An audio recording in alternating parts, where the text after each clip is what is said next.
Mi hija se olvidó de colgar el teléfono, y entonces lo oí con toda claridad. Hay que ingresarle en una residencia. No dije nada.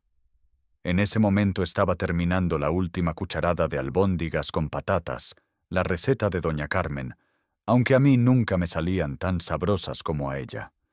Tenía una mano especial para la cocina. Yo, por más que lo intentara, no lograba ese toque. Eché un vistazo al identificador de llamadas y, sin darme cuenta, sonreí un poco. «Papá, ¿cómo estás?».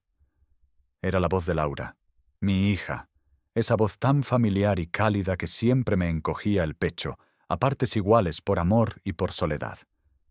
Me acomodé en el sillón de piel gastada, donde Carmen solía leer por las noches. «Ya me conoces, hija. He cenado y pensaba poner las noticias». No le dije que lo que había comido eran sobras de 3 días y que llevaba 1 hora sentado mirando la foto de Carmen sobre la chimenea. «¿Estás seguro de que comes bien? Hoy en día puedes pedir lo que quieras. Te enseñé a usar la aplicación». Sí, como bien». Mentí, aunque decidí confesarle un detalle. Bueno, ayer me despisté y dejé el fuego encendido bajo el café. Menos mal que noté el olor mientras estaba en el salón. Hubo un silencio. Me imaginé su ceño fruncido. Tenía el mismo gesto que su madre, esa arruga vertical en la frente y la misma severidad en la mirada. «Papá, quizá deberíamos pensar en que alguien pase a verte más a menudo». «Estoy bien, Laura, de verdad». «Ya», respondió, algo tensa. «Bueno, ahora mismo estoy en Valencia, en un congreso. Javier anda de reuniones con clientes y yo me paso el día escuchando charlas sobre marketing». Se rió, pero sonó forzada. «Oye, papá, vamos a cenar con unos inversores. Tengo que dejarte». «Claro, hija. Te quiero». «Yo también, cuídate». Oí el clic. Supuse que había tirado el teléfono dentro del bolso. Me disponía a colgar cuando, de repente, escuché voces. Al principio amortiguadas, pero perfectamente entendibles. El micrófono del móvil funcionaba de maravilla. «Javier, tú mismo viste cómo ha empeorado». Era Laura. Su voz sonaba fría, sin rastro del calor de antes. «Ayer se olvidó de apagar el fuego. Si no se da cuenta, la casa se habría quemado». Me quedé helado, la mano suspendida sobre el teléfono. «Laura, hay que pensarlo en serio», dijo Javier con tono plano. «Es un buen hombre, pero no puede vivir solo. Ahora la casa vale casi 1.000.000 de euros. Con el mercado en Madrid, yo creo que podemos sacar 900.000», añadió ella, calculadora. «Exacto». Él sonó satisfecho.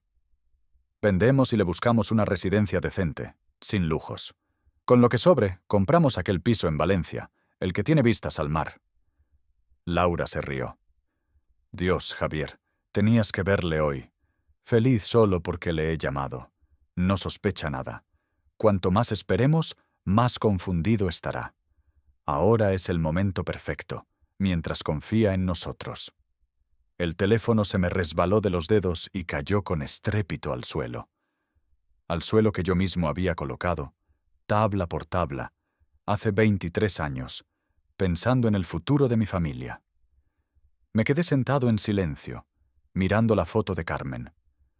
En su mirada parecía haber una advertencia o un cansancio infinito. El reloj del pasillo, aquel que me regaló por nuestro 15º aniversario, marcaba el tiempo. Afuera, en el jardín que sigo cuidando como lo hacía ella, cantaban los grillos de primavera. Sentí que algo frío y duro se instalaba en mi pecho, desplazando el calor que me había dejado la voz de mi hija. Mis manos, endurecidas por décadas de trabajo, se cerraron lentamente en puños. Habían decidido que yo era una carga, que mi vida ya estaba amortizada, que podían planear una nueva existencia sobre mi tumba. Pero yo seguía vivo, y no era ni de lejos tan débil como ellos creían. No sé cuánto tiempo permanecí sentado en la penumbra. La foto de Carmen seguía mirándome desde la mesilla, como si las paredes mismas del salón hubieran escuchado la traición de mi hija y se hubieran quedado mudas. Las piernas me temblaban cuando por fin me levanté y encendí la luz.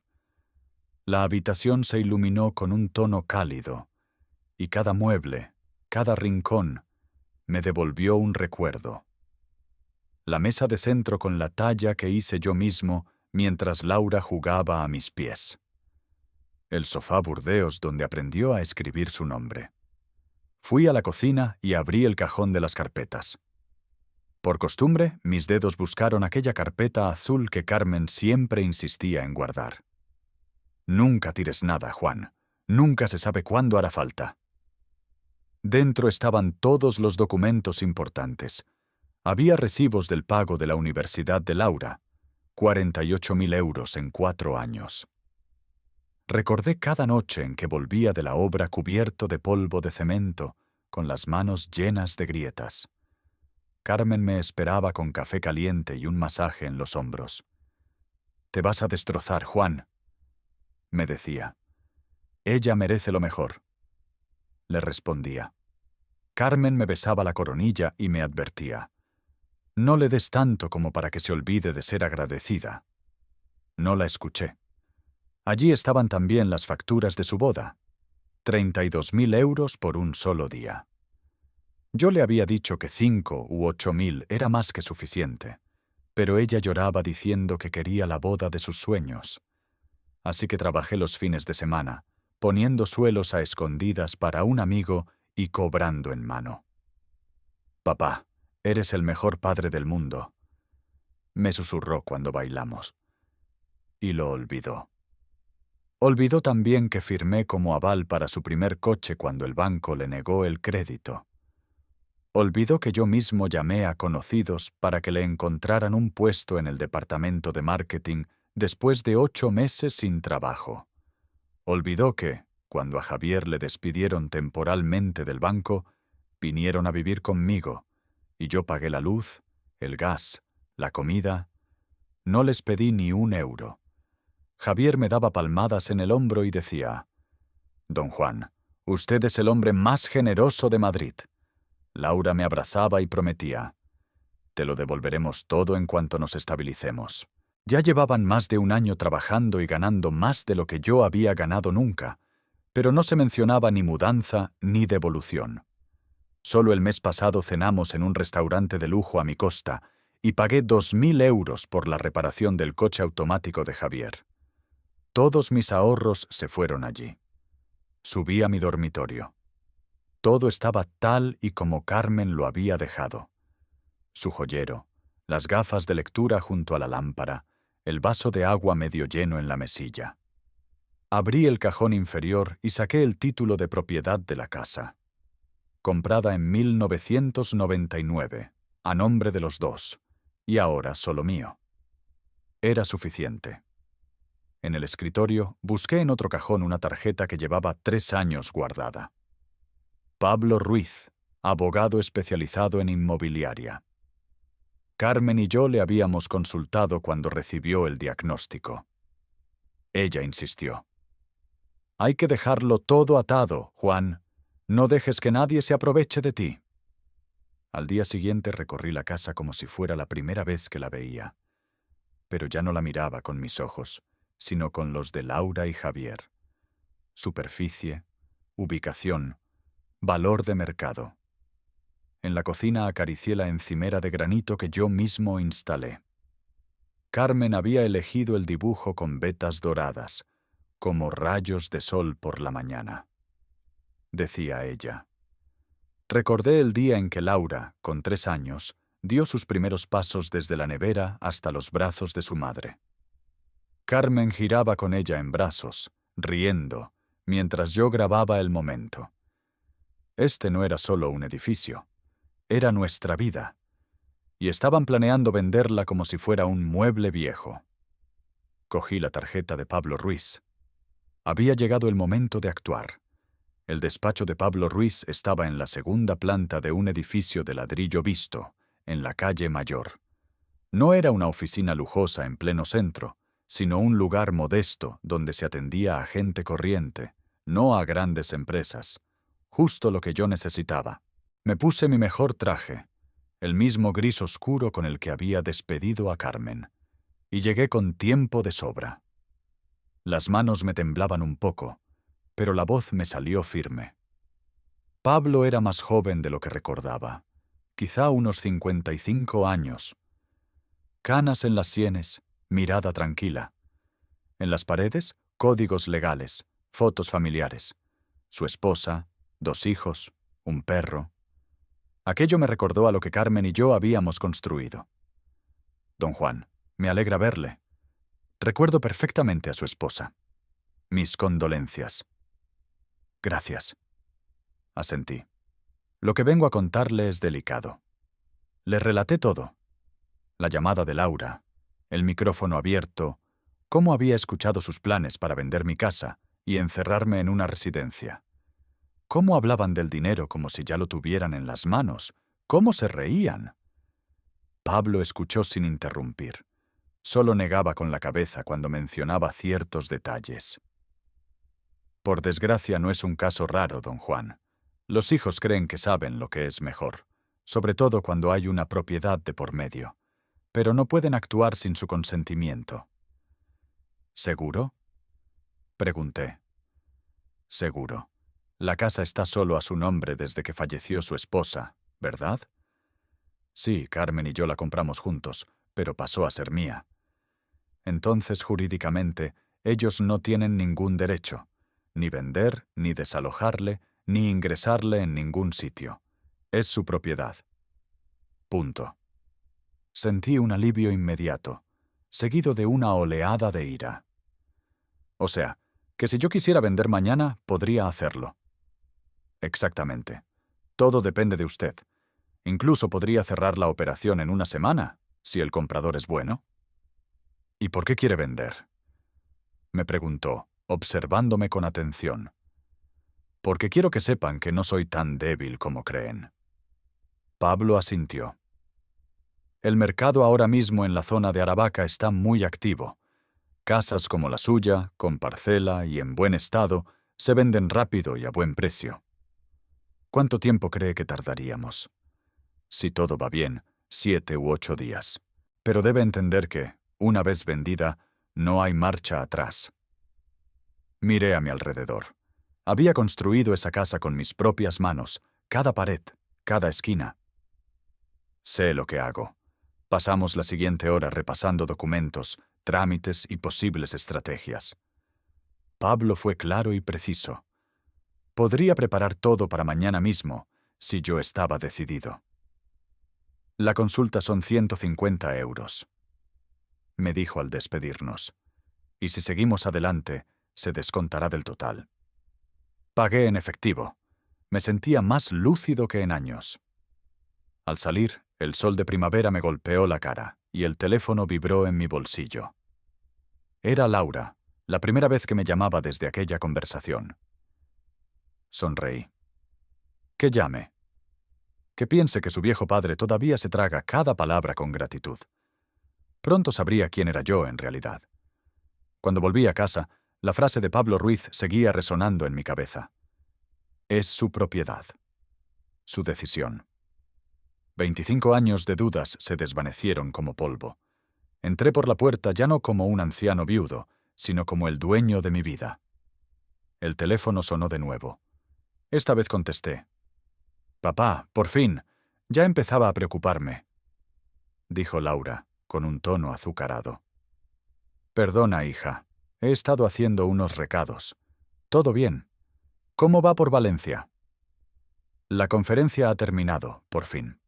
Oye, Javier y yo hemos pensado en regalarte unas vacaciones. Te lo mereces, sobre todo después de lo de mamá. ¿Vacaciones?, pregunté fingiendo sorpresa.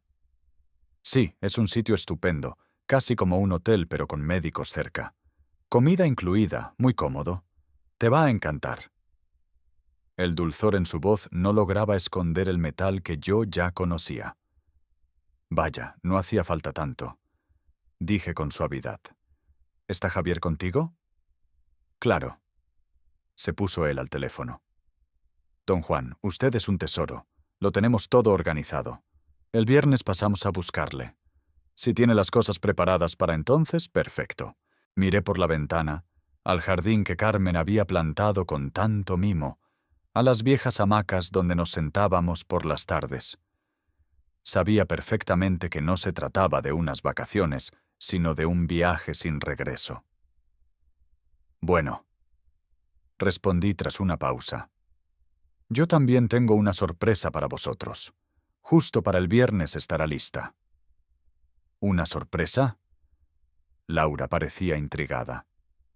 Sí, llevo trabajando en ello desde la última vez que hablamos. Creo que os vais a quedar de piedra. Eres un cielo, papá. Te quiero mucho. Yo también, hija. Nos vemos el viernes. Colgué. Por primera vez en mucho tiempo, mis manos estaban completamente firmes. Encendí el portátil y empecé a buscar. Agente inmobiliario Madrid, venta urgente. Revisé páginas, comparé opiniones, analicé métodos. Como ingeniero, estaba acostumbrado a no precipitarme. Un nombre aparecía una y otra vez. Arturo Santos, 43 años, especialista en ventas rápidas. Tiempo medio de operación, 18 días. Récord personal, 7. Foto de un hombre seguro de sí mismo, pero sin arrogancia. Opiniones casi idénticas. Vendió mi casa en 6 días. Todo bien organizado, dinero en mano, profesional y sin estrés. Marqué el número. Arturo Santos, dígame. Buenos días, me llamo Juan Martínez. Quiero vender mi casa. Rápido. Cuanto más rápido, mejor. Podemos vernos mañana. Mejor hoy, a las 3. Perfecto, mándeme la dirección. Colgué y miré la foto de Carmen sobre el escritorio. ¿Estás conmigo, querida? Susurré. Quedaban 3 horas hasta que Arturo llegara. No perdí el tiempo. Limpié el polvo de las estanterías, repasé los cristales del mirador, alineé los cojines, fregué el suelo hasta que brilló, como me había enseñado Carmen. Pero esta vez no lo hacía para recibir a invitados, lo hacía para despedirme. A las 3 en punto sonó el timbre. Me incorporé.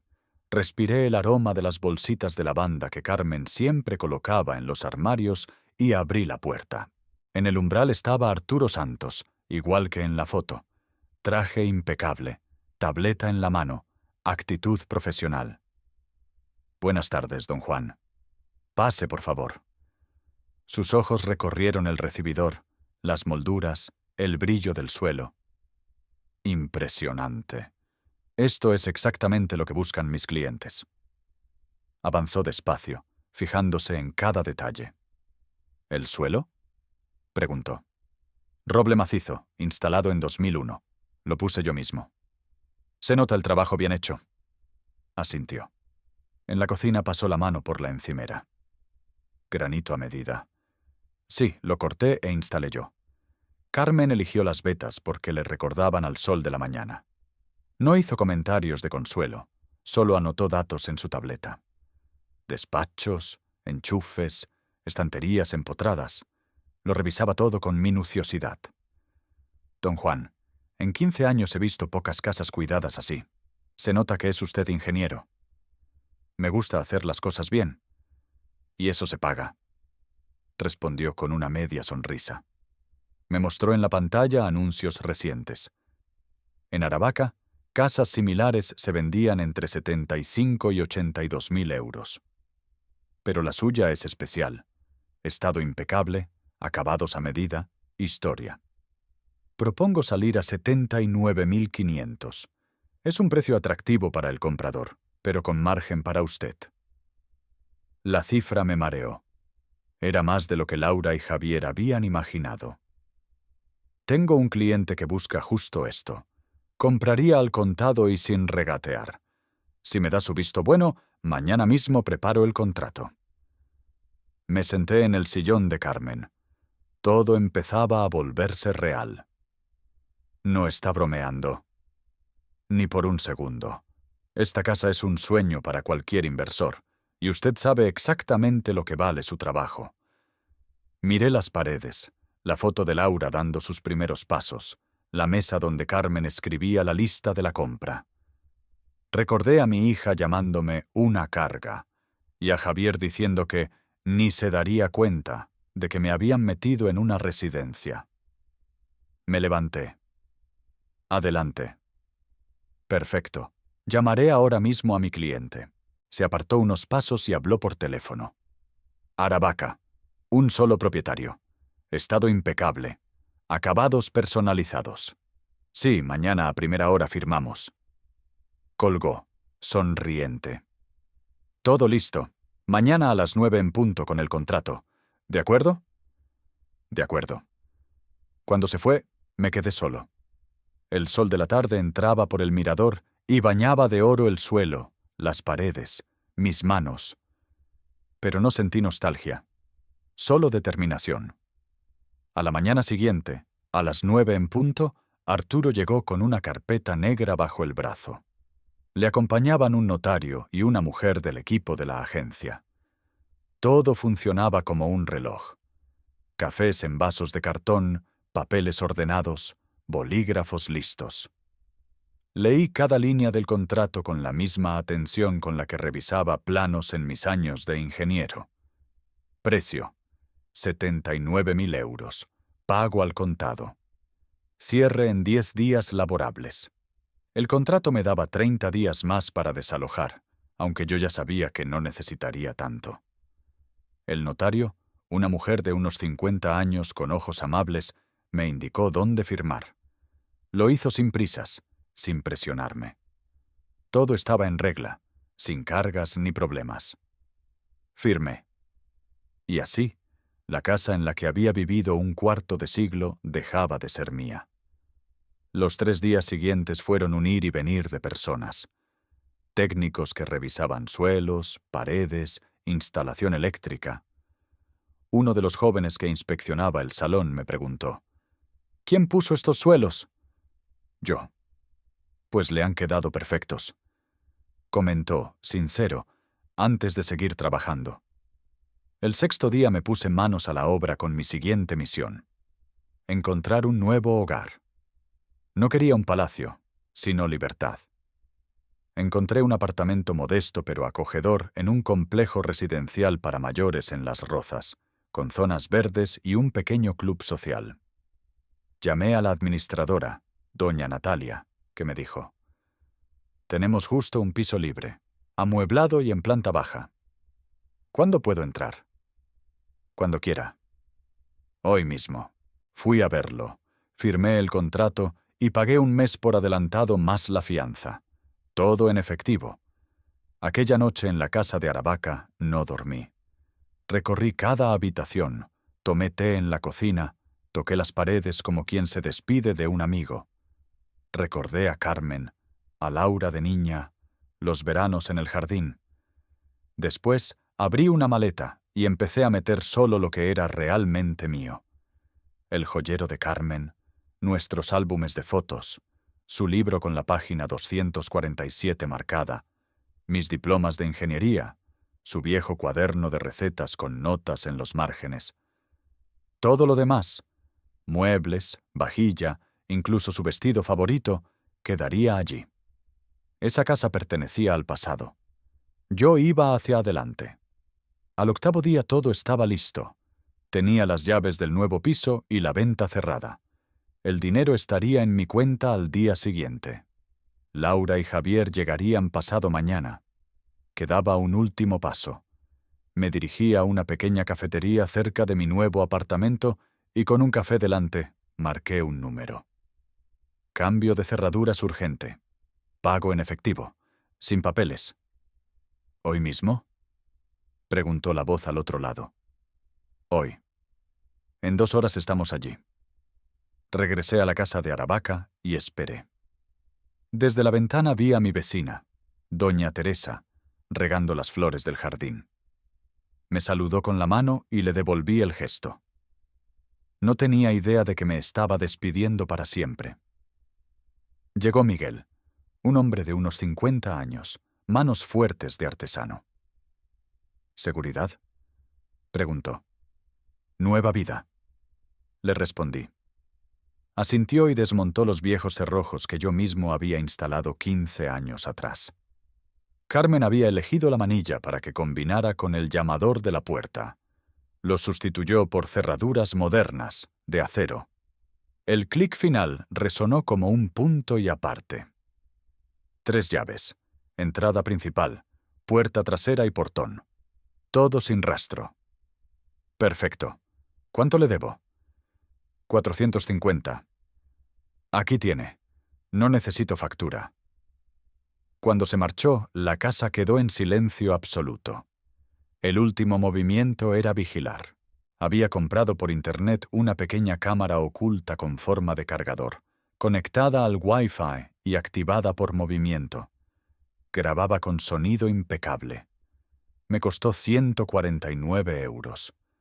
Antes quizá me habría parecido un gasto excesivo, pero ahora ni lo dudé. Llegó al día siguiente. La probé, la configuré, y esa misma noche volví a la casa entrando por el garaje para que nadie me viera. Coloqué la cámara en un enchufe junto a la puerta principal. Desde ese ángulo captaría a cualquiera que intentara entrar. En la puerta, a la altura de los ojos, pegué un sobre blanco. Dentro, una carta. La escribí varias veces, primero con rabia, luego seca y cortante, y al final con la frialdad meticulosa que me caracteriza. Laura y Javier, si estáis leyendo esto, es que todo ha salido según lo previsto. Escuché vuestra conversación. Oí cómo me llamabais una carga y planeabais vender mi casa para meterme en una residencia. La casa se ha vendido por 79.000 euros al contado. El dinero está en el banco y solo yo tengo acceso. Me he mudado a un lugar donde me respetan. Vuestras cosas están en un guardamuebles en la calle Mayor. Tenéis 30 días para recogerlas. Os he dado 42 años de mi vida y me habéis respondido con «nos molesta». Las lecciones importantes se pagan caro. Con cariño, papá. Doblé la carta, la metí en el sobre y lo pegué bien. Después salí y cerré la puerta, dejando la casa vacía y lista para su nuevo dueño. El viernes me desperté temprano en mi nuevo apartamento. Preparé café, en silencio, sin olores ni ecos del pasado. Encendí el teléfono. La cámara estaba activa. Solo quedaba esperar. A las 5:12 de la tarde, un todoterreno negro se detuvo frente a mi antigua casa. Vi en la pantalla cómo Laura bajaba la primera, estirándose como si llegara a su casa de veraneo. Javier sacaba las maletas del maletero. Ella se acercó a la puerta principal, rebuscó en su bolso y sacó el manojo de llaves. Intentó girar la cerradura. Nada. Probó otra vez. Clic. Nada. ¿Qué pasa aquí? Oí su voz a través del micrófono. Javier rodeó la casa y probó la puerta trasera. Cerrada. El garaje, igual. No puede ser, murmuró. Laura seguía intentando abrir. Han cambiado la cerradura. ¿Quién? Preguntó él. Papá, dijo ella con un hilo de voz. Sacó el móvil y marcó el número fijo. Sin respuesta, lo había desconectado 3 días antes. Luego intentó el móvil, pero no tenía mi nuevo número. Ni siquiera tiene teléfono, protestó alterada. Exacto, replicó Javier. De pronto, Laura se dio cuenta del sobre pegado a la puerta. Aquí hay algo. Lo arrancó y empezó a leer. La cámara captó su rostro transformándose. De sorpresa a incredulidad, y de ahí al pánico.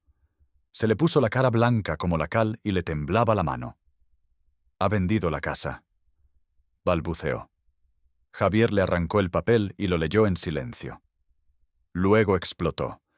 79.000 euros. Lo ha vendido todo. Todo era para nosotros, sollozó Laura. Para nosotros nada. Lo has destrozado tú con tu teatro de hija preocupada. ¿Y tú? Le devolvió el golpe. ¿No eras tú el que decía que era un estorbo? Se enzarzaron en una discusión furiosa allí mismo, en el porche que yo había construido con mis manos. Para ellos ya no era un hogar, sino un campo de batalla. Apagué la transmisión, dejé el móvil sobre la mesa y me giré hacia la ventana. En la mano tenía una copa de vino que Carmen y yo guardábamos para una ocasión especial. Brindé hacia su foto. Ya está, querida. Les dimos todo.